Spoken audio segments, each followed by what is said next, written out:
I have one video. Is this the most? I don't know if we did this video. Oh, this is from Trenton Art. I think I did his video. I did a video of him before. This is a month ago. So it says the most anticipated Shonen Jump manga one-shots. Ryaga Samurai. These are Gotcha. anticipated shonen one-shots. If these one-shots become really a thing, they could be the next big thing, the next My Hero, the next Jujutsu, the next Bleach, the next Hunter x Hunter, you don't know, the next One Piece, whatever the hell. Well, One Piece is still going, so I don't even consider it next till it's like end. But, you know, it is what it is. So let's see where this goes. I've made across the channel, a certain one-shot has popped up now and again, which is something I first found interest in after researching for my Gold Future Cup video back in 2023. That one-shot is Koi no Yobi no Sasaki-san, and thanks to Yellowtail translating it, it's now fully readable and up online for everyone to enjoy. It seemed fitting that I cover it now, as it's something I've hyped up and been anticipating for a while. Plus, there's a bunch of other one-shots I want to talk about today too. But why am I so invested in Sasaki-san? What makes it so special? To explain that, I first have to briefly go over what the Gold Future Cup is for those unfamiliar, which will also be relevant to a few other one-shots we cover today, as they were also Gold Future Cup entrants or winners. The Gold Future Cup is usually an annual manga competition held within Weekly Shonen Jump. You might have heard about it from Bakuman, general Shonen Jump circles, or maybe one of my videos. The winner of each year's competition gets a pretty special prize though. They're guaranteed a spot in serializing themselves within Weekly Shonen Jump. Even if you don't win as well, there's a pretty decent chance you'll get in the magazine too, with recent examples like Psych House and Mama Yu both didn't win their respective GFCs, but impressed Jump enough to get picked up outside of it. But all in all, the GFC is a great initiative to help new authors join the ranks of Weekly Shonen Jump.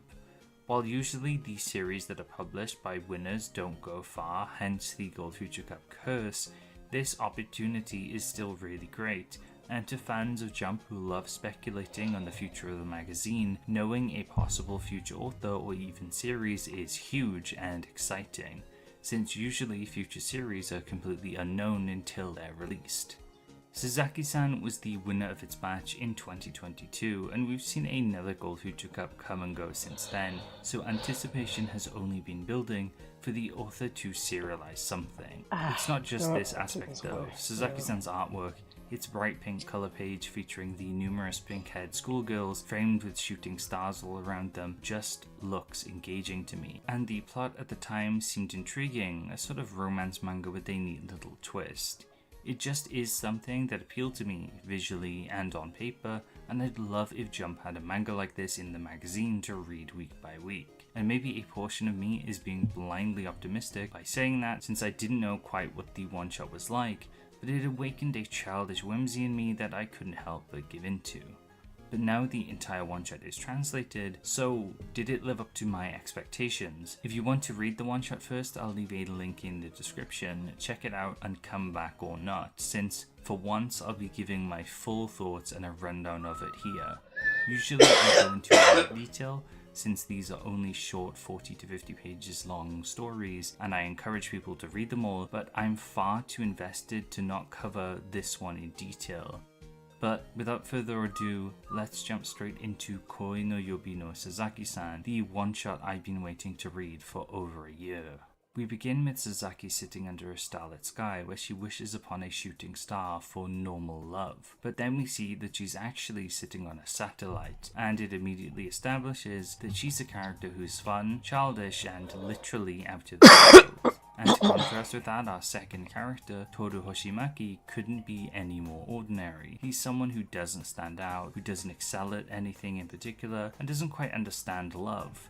He is also a pretty guarded person too, not letting anyone in but that's become difficult as his new seatmate is the titular Sasaki-san. Here we learn of his observation that Sasaki-san changes for each day of the week, and this is such an excellent premise to construct your one-shot around, as you get a few pages devoted to each version of Sasaki-san, explaining their personality types and changes. I knew about this coming in. What I didn't know about was that all of these personality types are also tied to different mythological and legendary creatures. You see, on Monday, Sasaki-san may be hyper-energetic and puppy-like, but she's actually manifesting werewolf traits. But if you're not into werewolves, that's fine, because on Tuesday, she's a vampire. On Wednesday, it's Tanuki Day, and Thursday, it's Alien Time. Friday and Saturday are Devil and Angel days, and all of this is accompanied by the cutest art ever. It's also fitting this manga came out when it did too, because it's when Monster Girl manga started to boom, with stuff like Ruri Dragon in Jump and Ogami Sumiki in Shonen Sunday. But Sasaki-san said hold my beer and runs the gambit of having a character possessed by I think 6 different monsters, with her becoming a superpowered hero on Sunday, utilizing all her powers to help others, which we see at the beginning with the satellite which she stopped from falling onto Earth, and the typhoon later in the one-shot. It integrates these in really well too. They're all fun and serve to make her cute and give the one-shot a cool gimmick, but they're all relevant to her backstory as well, with all 6 creatures being part of the Human Appreciation Club, a gathering of creatures who love human culture and want to protect it. I love this idea because Sasaki-san kind of exhibits the opposite on each day of the week, partaking in being like the individual monsters and exhibiting parts of their culture. And as humans, I think we sometimes do get invested with these creatures a lot. We like to learn about them and their mythos, and personally I love reading up about vampires and aliens, for example. It's a fun and cute spin on the idea, which I think could also branch out into some fun directions if this became a series as well. And let's talk about it becoming a series, as I think it has excellent potential. Every manga one-shot has some, but in particular Sasaki-san could come out at a time. I'm not trying to be an asshole, but I really don't think this is going to be something that people are going to pick up. I'm just gonna be honest. I have to react to these videos sometimes. I just can't just sit here and just let them talk, but like, because it's not a reaction, I'm just listening at that point. I really don't believe that this is going to be the next best thing or next big thing. It might work with more of it's a romance, I guess. Shonen? Is that what that is? A romance shonen? Is that what they call it?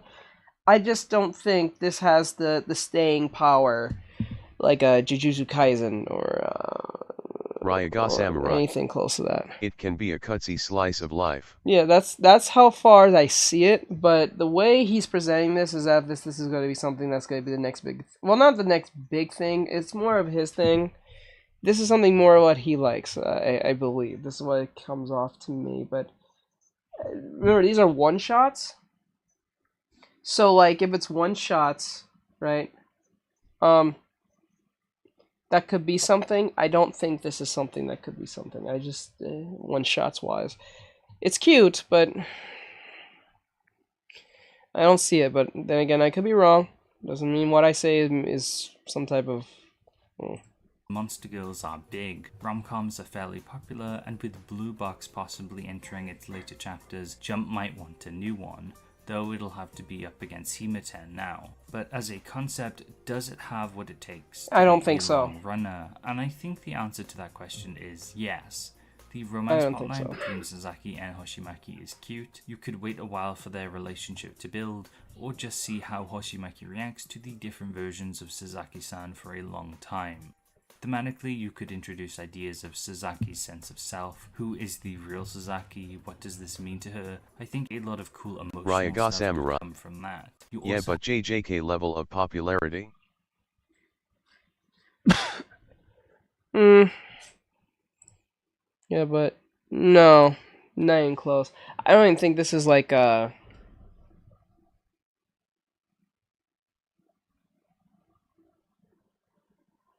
what's an anime I can use that's more low tier? What's a low tier anime that we can think of that is popular but not up there with the big ones? Have a potential action angle. I don't think it's BNA. Let's use that. This is not BNA levels of like. I don't think so. I don't think so. I think BNA is a good measurement. from all of these monsters inhabiting her. She could save people from natural disasters or maybe even other Ryaga monsters. Samurai. Other Bungo Stray Dogs. Or bongo string. There you go. Good, good. See, Brian? individuals could pop up with different inhabiting monsters as well, and maybe they'd fight or be more like reoccurring characters if this wants to keep a more romance slice of life vibe. Overall though, Suzaki-san as a concept is rife to be explored, and you could put her into so many different situations, and depending on the day of the week, things could change dramatically, and I think that's a lot of fun and a sign of a good premise. The artwork is great too, and I think it shows that the author Shirokuma Shirasaki handles drawing cute daily life scenes, sports, and action scenes really well. Their paneling flows well, and it's also nice to read. Their compositions of each page and designs are fantastic too. It'd be a real shame if this doesn't become a series, but whatever Shirasaki ends up serializing in Jump, because they will serialize something, I will be there and I will cheer it on. Suzaki-san is such a wonderfully cute, well-paced and unique short story that I've been waiting to read for a while now, and I've sung its praises without even having read it, but even with the wildest expectations, it somehow exceeded them, so if you haven't read it already, go read it. It's thanks to Yellowtail and the folks over at Project Vinland that you can, and again there will be a link in the description. So now on to the rest of the one-shots. Memento in Kowloon is next by Machida Raya. They've done a few one-shots, notably Vroom, which was an entrant in the 2021 Gold Future Cup. This story though follows a Taoist boy named En who finds himself in Kowloon Walled City looking for a Jiangshi, a Chinese mythological vampire or demon equivalent that his master sealed over 40 years ago.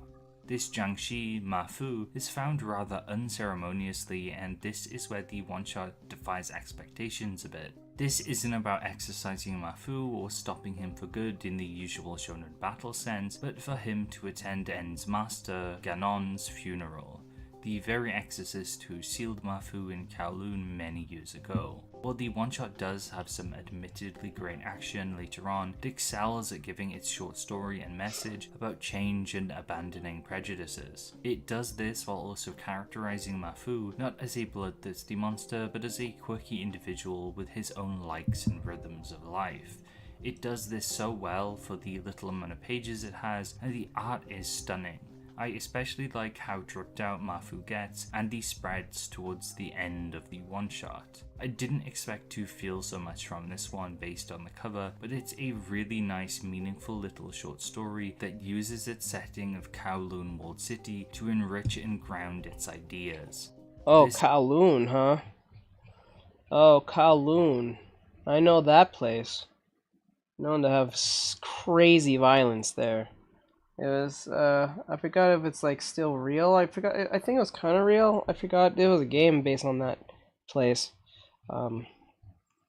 Bad things happen there. This is an excellent one-shot, but I feel there is potential for a good gang serial here stuff. too. Both characters still have much to learn, and it could pivot to become a more globe-trotting or China-trotting adventure following En and Ma Fu, fighting but also rehabilitating Jiangshi. I'd honestly find that really great, and a good spin on the usual shonen battle formula. Life Flyer from Hell is next, which is another Gold Future Cup one-shot from 2022 by Morihiro Hayashi. This one opens with the death of a princess as her Dark Knight Eugene looks over her. They vow to meet again, and then we're given more context with a page turn. This isn't a fantasy epic, but a story about a bedridden girl being fed lies by a potential suitor named Hisasaki. Sora Tosaka is the bedridden girl and doesn't have much longer left to live. Her father though has arranged meetings with potential suitors in the hope that her having a lover will aid in her recovery process. The one-shot balances scenes of fantastical stories told by Hisasaki, hospital scenes between the two, and some darker scenes involving things going on behind the scenes. While it doesn't have as good art as the rest of the one-shots we're looking at today, I really enjoyed the twists and turns this goes through, even though I've seen some of these ideas tackled before. I also don't think it would make for a good series really, as this is very much a one and done kind of story, but I still think it's worth reading. Canvas Terror is the latest Gold Future Cup winner by Kuji Tabikodo. This is a more classical adventure battle shonen which I feel has become more rare over time now that exorcism stuff has taken over the popular spot. But Canvas Terror takes a really solid bat at this formula while interweaving its own fresh ideas into it. First off, it's an art-based battle shonen, something I've had ideas of for aeons and I feel I've been a bit outdone. In this world, painters are wielders of magic that utilize powers of observation and Okay, now that is a change. It's about time they use art as a form of like weapons. That's kind of cool. Okay, see, this is where you can always rely on the Japanese to pull something. Now that sounds cool. I like the sound of this. Interesting. Very interesting. Let me hear that again. Something I've had ideas of for aeons and I feel I've been a Ryaga Samurai. In this world, Art as a power system. Yes, it's about time.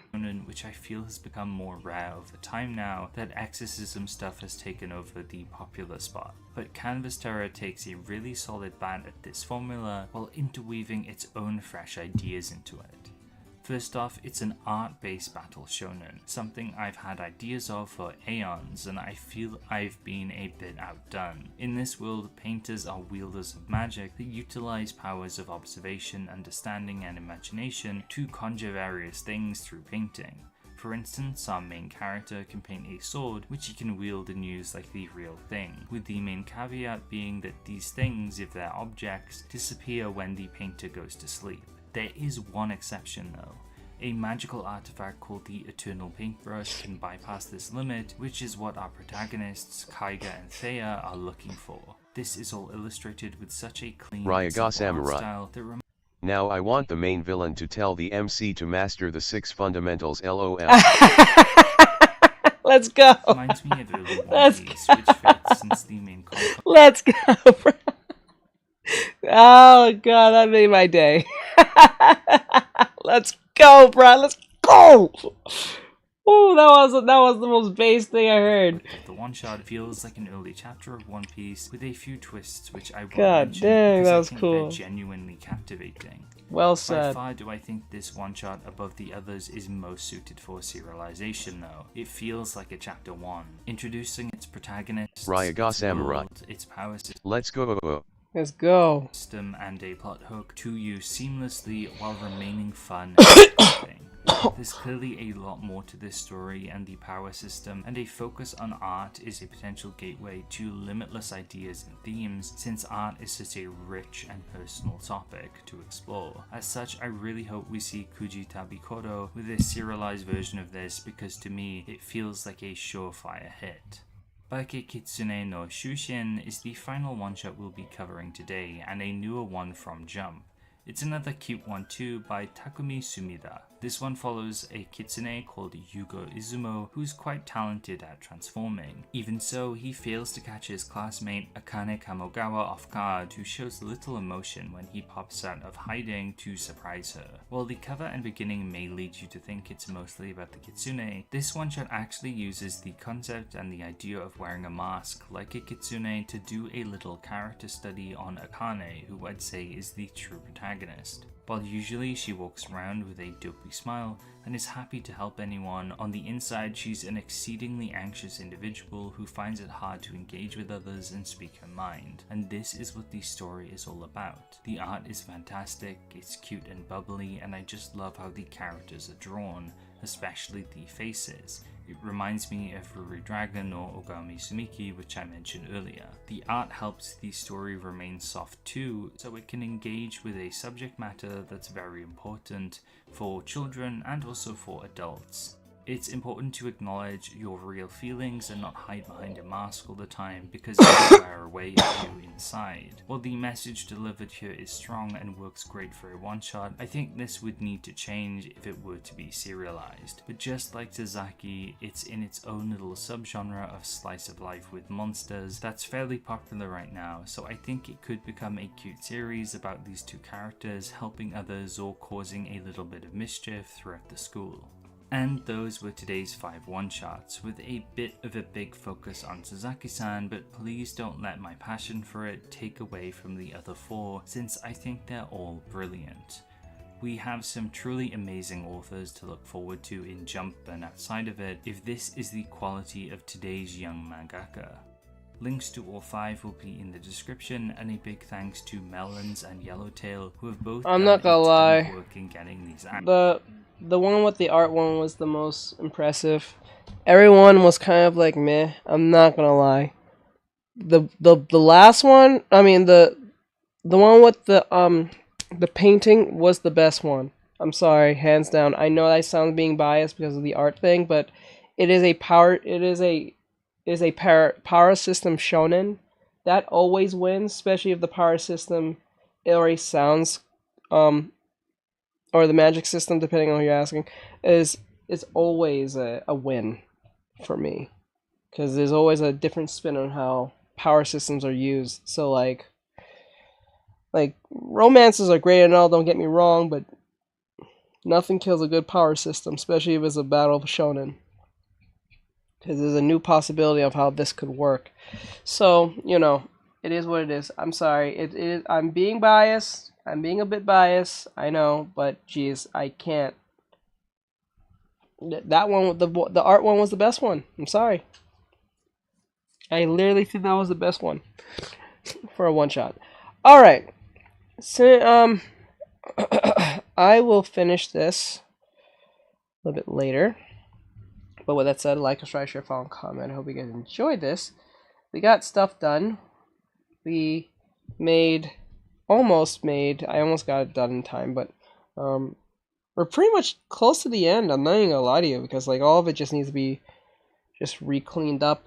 That's it. And I just need to make the outfit here in this particular area a little bit more detailed, or at least a little bit more personal, because it just seems like she's wearing a bathing suit, which is not the case. She's supposed to be wearing a goth Victorian outfit, but since it's supposed to be on a little bit on the edge side, I have to like work around that. So it just looks like she's wearing a bathing suit, which is not the intention, but I will give it buttons and stuff so it looks like, and not gonna lie, she looks like a mix between a scarecrow and a witch. I don't know, but scarecrows wear hats, so most time. But the only way that really sets itself apart is because of the face. And I kind of made the face into a mask, but she's made out of yarn, so I'm showing that her skin has made out of yarn. I don't know what color she's going to be. Most likely it's going to be the typical color of what yarn is, but hopefully it doesn't look wild. So with that said, have a great night, guys. Thank you for coming in. It's 8:53. I have to go talk to my team. So have a great night and all that great stuff, and I'll see you guys in the next one. Alright, guys. Bye-bye. Oh, another thing. Be believable, bitch. And move those big-headed hoes out of the way. Alright, there you guys.